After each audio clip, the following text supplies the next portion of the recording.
Obrigado a todos que vieram, todas que estão aqui. E a gente começa agora uma parte da nossa contrapartida, que é uma conversa de responder algumas perguntas, técnicas ou não, sobre o filme. Eu sou Orlando Chavatas, produtor executivo. A Thaís Fernandes é a nossa diretora do filme. E aqui temos a Ana P., Giovanni, que é de som, a Ana P., que fez a agência Publicidade e Mídia, a Ana Ju, que é diretora de arte, a Lírica, que fez o Still, e Making Off, e a gente vai começar agora aqui, e eu, produtor executivo do filme e distribuidor, que nós fizemos uma distribuição bacana, que todo filme deve contemplar isso também. E aí, Thay? E o Giovanni? Giovanni, eu falei. Giovanni, nosso técnico de som. E também fez design do som do filme também. Bom, quero agradecer o pessoal do Cine Vila Rica, por uma ótima projeção aqui. A gente está aberto para uma conversa. Você tinha perguntado a respeito da pesquisa, né? Meu nome é Antônio Carlos. E eu estava conversando com o Orlando, quando a gente vai pesquisar algum assunto, a gente vai numa biblioteca, numa universidade, e se quisesse pesquisar esse assunto, essa história daquele momento dos cartazistas, como é que encontra esse filme, né, para poder pesquisar? Porque a esposa do Maurício comentou no final que vai ser uma fonte de pesquisa esse filme. Eu acredito nisso também. Né? Então, como encontrar esse filme? Essa era a minha pergunta para o Orlando. Esse filme ele vai ficar um tempo, todo filme, né, ele passa por um período de festivais, né? Então ele fica um tempo aí rodando festivais. Vão ter exibições, né, em possíveis festivais que ele participar, mostras e tudo mais. Mas depois a ideia é disponibilizá-lo online. Entendi. E vai ficar arquivado em algum local? Ele fica à disposição da Secretaria de Cultura de Maringá e do Patrimônio Histórico de Maringá também. E possivelmente vai ser postado nas redes sociais do filme. Ok. Meu nome é Ana Lúcia. Fui amiga do Orlando de infância e estamos aqui com muita alegria assistindo o documentário e quero parabenizar todos vocês porque foi um trabalho muito bonito, muito delicado, muito respeitoso. Me emocionei em vários momentos, fez muito bem para o meu coração, para minha alma, então eu quero parabenizar todos vocês. Pô, que legal, eu fico feliz de escutar isso. Imagina o Orlando, então deve ficar mais feliz ainda, né, Orlando? Sim, muito feliz. Sempre bom quando a gente ouve sobre o filme de pessoas especiais, a gente fica mais feliz ainda. Muito obrigado. Obrigada. Qual que é a sensação de passar esse filme que é uma coisa que muitas gerações não fazem ideia de como era feito, inclusive a minha, num cinema de rua, que é o caso aqui do Vila Rica? Acho que para vocês aí deve ter sido mais ainda, assim, né, ter experimentado um pouco dessa sensação. Assim. Quando a gente passou o filme pela primeira vez, assim, a gente pôde experimentar um pouco do que foi o pessoal interagindo assim, com o filme, igual os entrevistados falavam, né? No final teve o pessoal batendo pé e tudo mais, então eu também não vivi essa fase dos cinemas de rua, assim.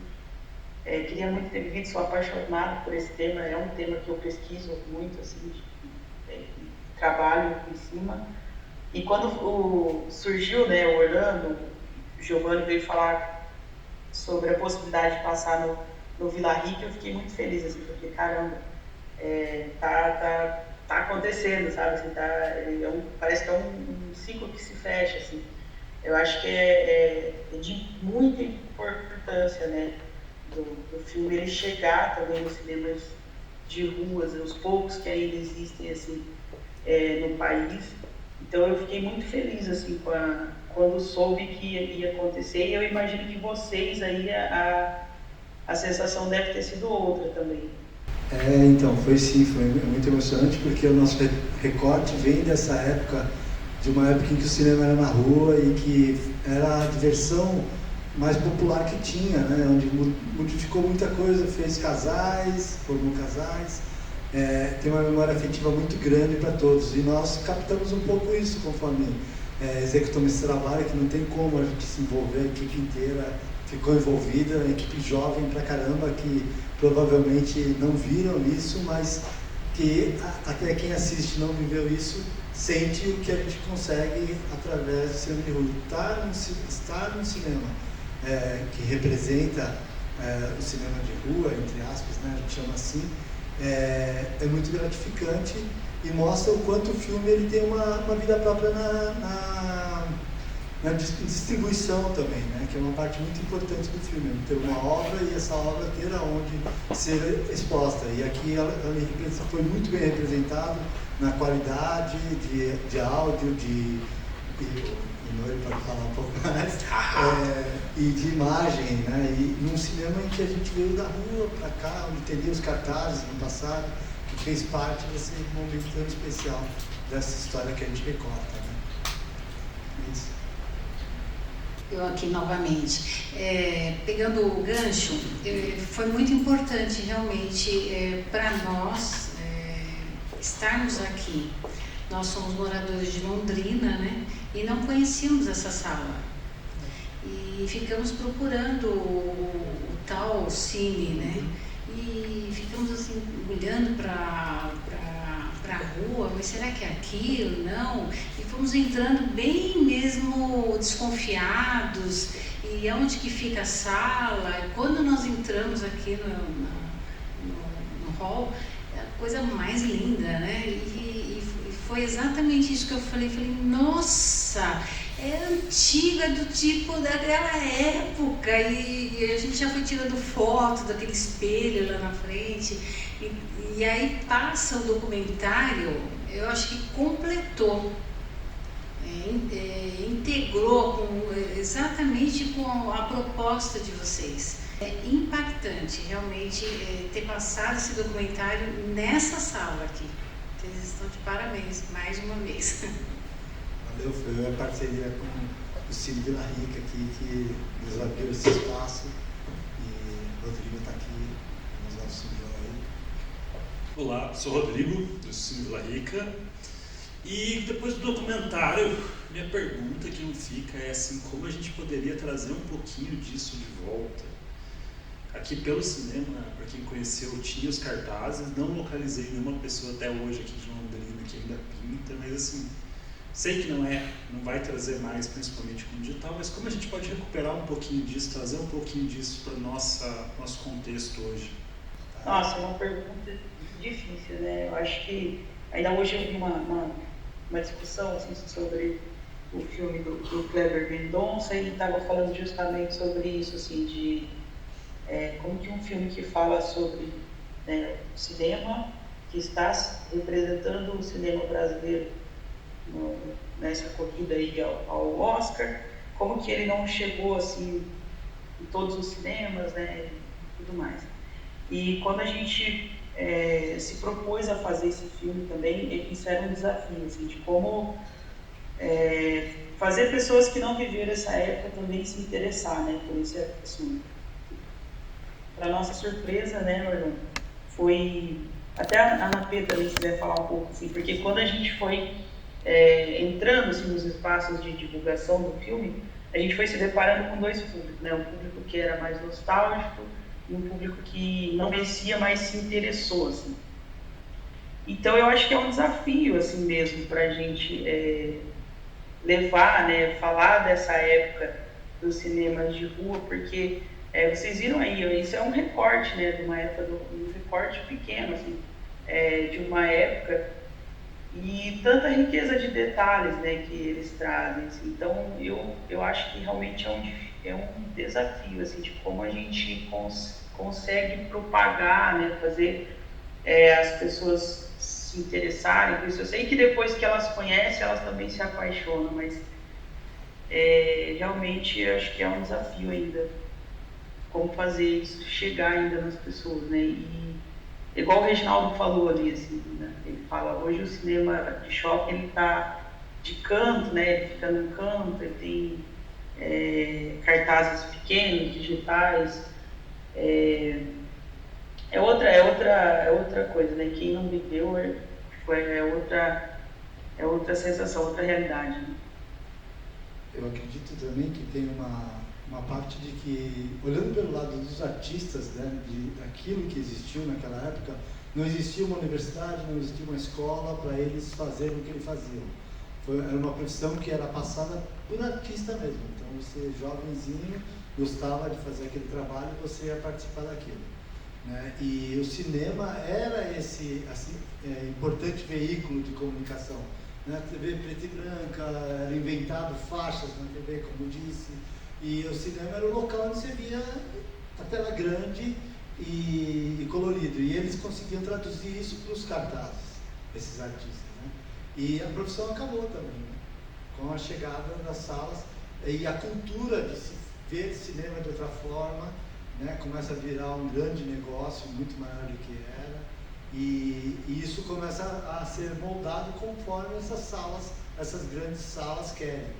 E começa a ficar também selecionado o que eles querem, que eu falo que o cinema é pipoca, né? Muitas vezes eles não estão interessados no filme, eles não querem saber que filme está passando na tela dele, eles querem saber quanto que vai dar na bomboniere dele, né? Quanto que vendeu de ingresso, né? Não quer saber. O Cine Vila Rica abre pra gente aqui com uma sequência do filme dos fantasmas, e aí vem com essa sequência de linguagem, vai ter uma palestra amanhã sobre Super 8, então ele está nesse recorte, nesse molde, né, mais tradicional. Os novos cinemas, eles têm é a parte, é uma indústria, a parte que seleciona os filmes que vão apresentar ali conforme eles querem e levam o público para isso. Talvez os artistas de hoje possam ser os artistas digitais também, mas com uma proposta de se fazer arte dessa forma, né? Porque a gente faz cinema hoje e ainda a gente tem esse tesão de fazer o cinema, muitas vezes, fazer uma ação que poderia ter feito eletrônica, mas a gente gosta de fazer ali na raça, filmando mesmo, para poder... Eu acho que a arte desses artistas para se fazer no cinema, como Vila Rica, por exemplo, seria essa, pegar esses artistas digitais e construir essa apresentação que vai chamar atenção com certeza. Eu queria aproveitar esse espaço também, eu gostaria que a Lírica falasse um pouco, porque o trabalho que a Lírica fez do Estilo, ele conversa um pouco com o que era o que o cartazista fazia, né?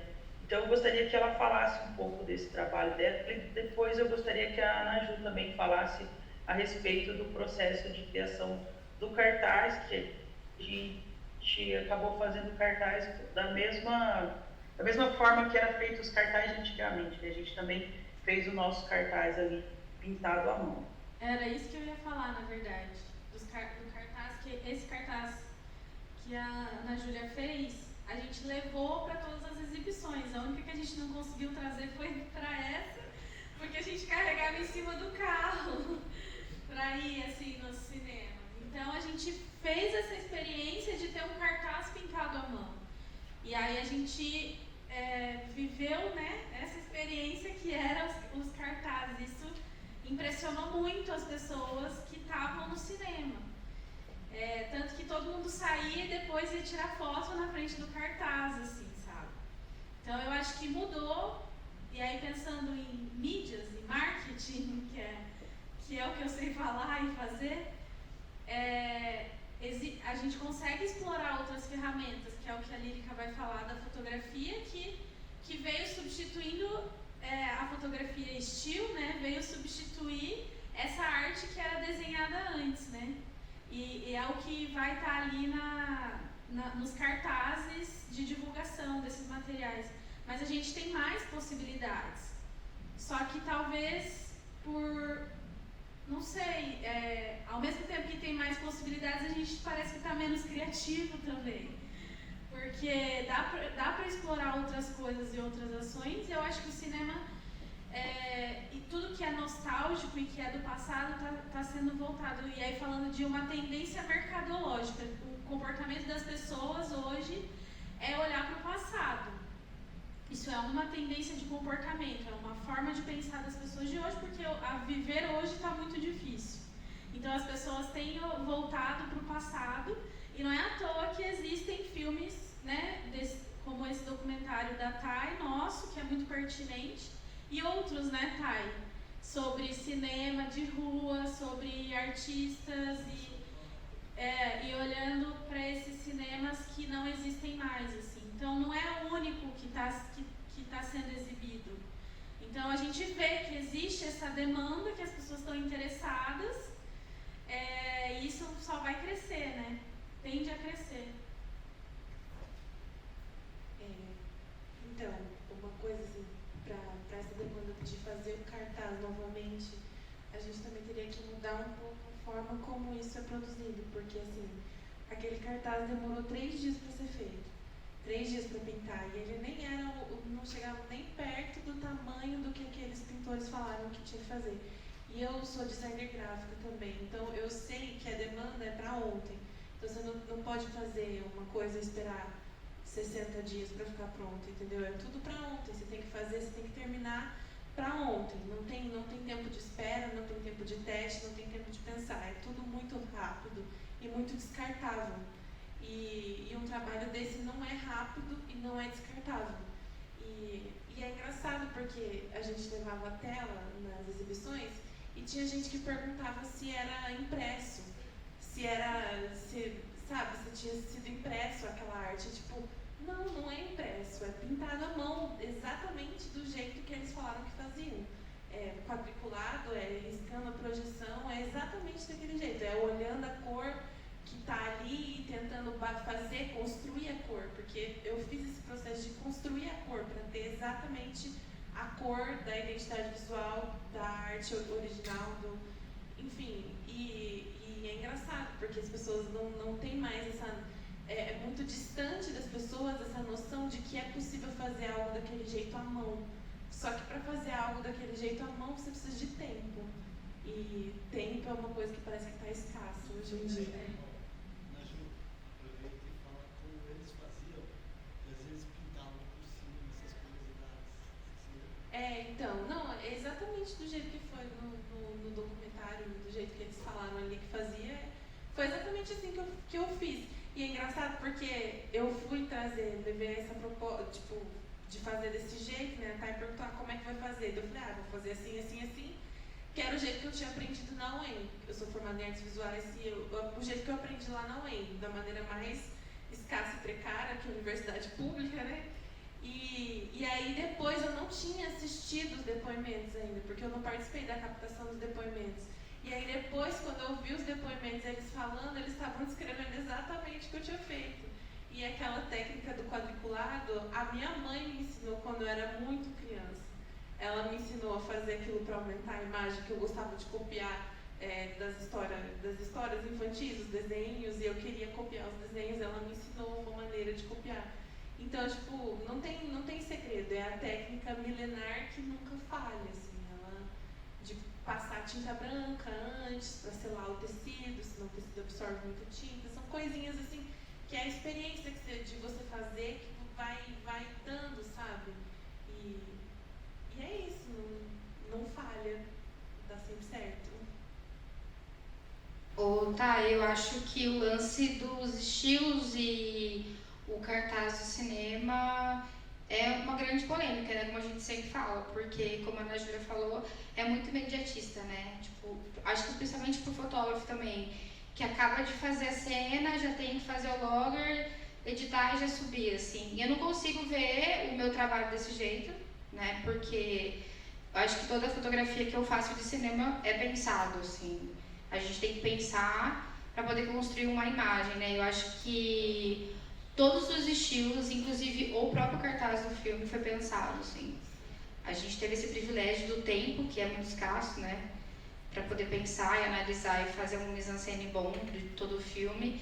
Mas esse filme me emocionou muito porque se hoje eu tô aqui, se hoje eu tenho um trabalho muito bem consolidado no cinema, hoje a gente faz, é por causa desses caras também, né? Eu sou o futuro deles, no caso, assim, né? E por um lado fico muito triste porque é uma arte maravilhosa, né? E por outro lado fico feliz porque a gente está aqui representando eles de uma forma digital, né? Mas eu acho que ainda hoje a fotografia de estilo é pouco explorada no Brasil, a gente sabe disso, o quanto é um produto muito nichado, né? E eu tenho o prazer de estar nessa casa aqui de novo. O Rodrigo me acolheu sempre aqui e estrear esse filme aqui também é muito significativo para a minha carreira, para todos nós, que é um cinema de rua, que a gente sempre prezou tanto por passar esse filme num cinema como esse aqui, e é muito legal, assim. E voltando na pergunta do Rodrigo, sobre como a gente podia fazer voltar, né, um pouco disso, eu acho que posso pegar um gancho da Napê ali, parece que a gente está ficando menos criativo, assim, né, em montar todas as coisas. Pô, os caras montavam os negócios de 15, 40 metros, de um tubarão, sabe? Então eu acho que, inclusive já vou fazer uma pergunta para você, Thay. Existe a expectativa da gente fazer um Artistas da Tela Parte 2 Brasil? Porque deve ter muita gente no Brasil que viveu também essa época, a gente faz nem noção. E eu tenho certeza que tem muitas pessoas se conectando a gente através desse assunto, que é os cartazistas de cinema. Então fica essa pergunta para você aí, tia. Se existe o Parte 2 Artistas da Tela Brasil? Com certeza existe essa possibilidade. Uma das coisas que eu mais gosto de fazer documentário é justamente esse roteiro que o documentário tem. Eu sempre falo para todo mundo que é uma escavação, né? E é mesmo, assim. Depois de ter finalizado o filme, eu já recebi pessoas que já falou que tem foto de algumas coisas que foi citada aí no filme. Em uma das exibições a gente teve a presença de um dos Robocop que fala no filme. Eu recebi por e-mail também esses dias mais fotos de cartaz. Então, eu e o Orlando, a gente tem conversado muito sobre isso, assim, até por essa questão de entrar em festivais, assim, a gente tem aí uns 3 contatos de outros cartazistas que ainda estão vivos no Brasil, que são de outras regiões, inclusive um deles de Manaus tem uma certa ligação com os cartazistas de Maringá. Então, com certeza é algo a se pensar, mas é algo também que a gente tem que pensar com calma, porque como foi um material feito com lei de incentivo, né, a gente precisaria de uma verba para poder estar fazendo essa, vamos dizer assim, essa segunda parte, né, do material, mas é algo que a gente tem que pensar assim. Tem uma conversa que a Lúcia fez comigo a respeito de um detalhe que a gente gosta do filme, que é o momento que o Seu Natal vai ao projetor e a gente tem uma passagem ali que o Nuri pode falar também do som, também você fez um recorte bem especial ali naquele momento, né? Ela comenta sobre esse momento que ele vai ligar o projetor. Eu acho que essa parte do Seu Natal, principalmente quando ele vai buscar, ela imprime muito da linguagem que eu queria trazer para o filme, assim, porque desde o começo, assim, quando eu conversei com a equipe na hora da captação, eu falei, gente, eu quero isso, eu quero essa câmera viva, eu quero seguir eles, na hora que eles falarem que tem alguma coisa, a gente vai atrás, né? Infelizmente, os outros já esperavam a gente ali com algo pronto, ali, com os pincéis e tudo mais. E o Seu Natal a gente teve essa grata surpresa que ele saiu para buscar o projetor. E era isso que eu queria mesmo, assim, e é um momento para mim, assim, que eu gosto muito, eu acho que teve muita sensibilidade também do Anderson Craveiro, na hora que ele pega no detalhe da mãozinha, né, do Seu Natal, eu pensar que aquela mão ali já fez tanta arte, né, pra gente estar falando disso hoje. E a gente também ficou apreensivo ali, será que vai funcionar, será que não vai, né, e na hora que funcionou, assim, a gente segurou ali a vibração, assim, mas muito feliz. Deu para ver que todo mundo ficou feliz que funcionou. E realmente, assim, o trabalho com o Nori, depois, na hora que a gente veio fazendo a sonorização, assim, eu acho que a trilha sonora do filme, ela contribuiu demais, assim, para todas as sensações do filme, principalmente nessa parte. Eu acho que tem uma coisa muito importante que você falou, que é a sensibilidade. E o documentário, eu já gravei alguns documentários, e aí tem um truque que a gente usa que é maravilhoso. Primeiro que eu e o Anderson, a gente tem um entrosamento muito grande, assim, eu olho para ele, a gente se olha, ele está gravando, eu estou gravando também, porque não adianta nada eu gravar material e ele não ter o material, não tem material, entendeu? Então isso é muito legal. E assim, eu sou uma pessoa que trabalha com audiovisual e eu travo na frente da câmera, não dou conta, não gosto, não dou conta. Agora você imagina quem não trabalha, a pessoa fica completamente desconfortável. Então a gente sempre teve essa sacada de, a Thaís sempre tirou isso muito bem, assim, de deixar a pessoa muito à vontade, e a hora que ela vê, ela já gravou o que precisava gravar, sabe? E a gente tem um truque muito legal que não tem claquete, porque a claquete é o start do, meu Deus, começou, sabe? E a pessoa vai ficar congelada mesmo. Então a gente tem o teste de reverb, que é maravilhoso, assim, se olha ali, já está gravando, porque facilita o sync, né? Ter a palminha, não, só vou ver aqui como é que tá a sala, não sei o quê. Alguém bate uma palma e tal, a hora que vê a pessoa tá à vontade, dando risada. E falando ainda do seu Natal, isso foi uma coisa que eu quis trabalhar no desenho de som depois, eu não sei se vocês repararam, mas quando ele liga o projetor, aquele é um projetor que não faz barulho, é um projetor de arte, né? Em todas as cenas que mostram a sala de cinema, eu quis colocar o som do projetor mesmo. Isso foi de propósito para trazer um pouco mais dessa nostalgia, para tentar somar, porque a maioria dos vídeos não tinha som, né, e tal. Então isso foi uma coisa que eu acho interessante, porque é um desafio mesmo, você sonorizar uma coisa que não existe, né, ou tentar trazer uma memória ou alguma coisa. Eu sou muito feliz de participar desse projeto, acho muito bonito mesmo. Estou mais feliz ainda de passar ele aqui, que é um cinema de rua e é um espaço.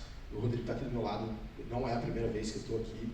Ele sempre abre espaço para produção local ou não local, para eventos culturais. Então, hoje é um dia muito, muito legal mesmo. Obrigado. Legal. O Nori, ele foi quem indicou aqui para a gente também. Teve essa parte e foi muito importante. E isso demonstra como alguns pedaços do filme fazem toda a diferença, né? Você vê aqui parte da equipe. Foi o Rodrigo que falou, se quiser passar aqui. Então foi o Rodrigo que falou de passar, porque também faz sentido com o cinema também, viu? E cada um daqui tem uma função muito especial e conduzido pela Thaís, que faz um trabalho de direção. O diretor, nós não só seguimos a cabeça do diretor, como maestro e tudo mais, disso tudo, né? Que ela que vai dar o norte para nós, dizer como enxerga o filme, mas também como consegue somar, juntar todas essas pessoas e saber pedir, saber falar, saber conversar com as pessoas. E aí a gente consegue ter uma equipe trabalhando bem juntas. É isso, né, Thaís? Tem alguma coisa para falar mais? Não, acho que só agradecer mesmo, agradecer o Rodrigo, agradecer o espaço para o Cine Vila Rica. Eu queria muito, muito, muito ter estado aí hoje, sentir um pouquinho do que vocês sentiram, igual, eu esqueci o nome da moça que falou assim, que ela viveu essa experiência aí do cinema de rua e daí assistiu um filme que falou de tudo isso. Acho que foi uma experiência completa, né? Eu queria ter estado aí também para sentir essa sensação. Então é só agradecer mesmo, assim, e parabenizar, né, por ter um espaço, assim. A gente sabe que não é fácil.